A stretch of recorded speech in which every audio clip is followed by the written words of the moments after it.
गुरुजी मेरा एक सवाल है कि जितनी भी भगवान की पूजा करो उतना ही ज्यादा दुख क्यों मिलता है? क्या दुख है आपको? गुरुजी पहले मैं भगवान को मानता नहीं था। 2020 से आपकी कथा सुनना मैंने स्टार्ट किया, तब से भगवान को मानना शुरू किया।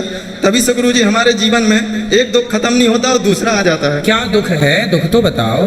तब से शादी हुई है, तब से हमारे माता पिता भी हमारा साथ छोड़ चुके हैं। तो आपके माता पिता ने आपको क्यों छोड़ दिया? गुरुजी माता पिता घर पर रहने की बोलते हैं और घर पर हम लोग रहते नहीं, और माता पिता व्यवहार भी सही नहीं करते। यदि हम पत्नी के तरफ भी बोलते हैं तो गलत रहते, और माँ की तरफ भी बोला तो भी गलत। ये तो पुरुषों का, हर पुरुष का दुख है ये। जी गुरुजी। देखो गुरुजी से ऐसा कौन सा सवाल पूछा जितना भी पूजा करो इतना दुख क्यों मिलता है? जरूर सुनेगा आपको वीडियो के अंदर। अच्छा लगा चैनल को सब्सक्राइब जरूर कर लेना आप लोग।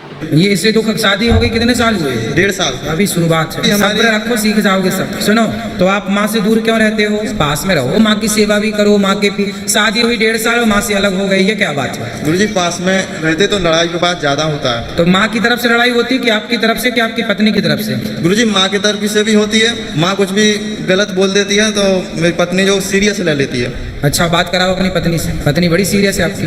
राधे राधे गुरुजी। राधे राधे बेटा, क्या नाम है? गुरुजी आरती नाम है। और सास आपकी कुछ कहती है तो आपको बुरा लग जाता है? पर गुरुजी उनकी बेटी बहुत गलत करती है और वो उन्हीं की तरफ बोलती है। हाँ, ये तो हर माँ का सिस्टम है। पर ये तो कुछ सीख लो ज्यादा ही गलत करती है गुरुजी। कोई बात नहीं, वो तो आपकी माँ भी तो आपका ही पक्ष लेती होगी हमेशा।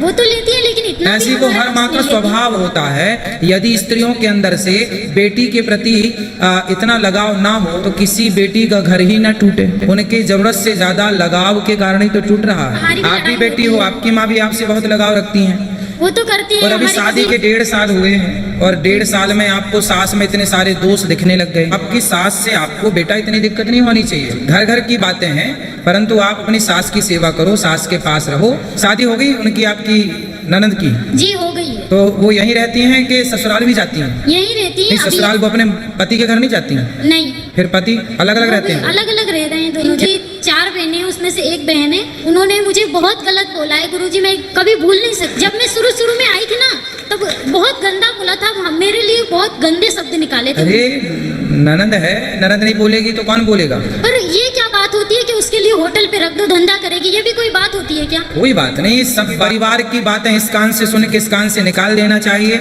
आप दोष देखने बैठोगे तो हर व्यक्ति में आपको दोष दिख जाएगा, कोई आपको सही नहीं दिखेगा। और छोटी छोटी बात में विवाद मत करो। हम तो एक उपाय जानते हैं झगड़ा से बचने का, कि आप कुछ भी उत्तर मत दो किसी का, चुपचाप रहो, बस सिंपल।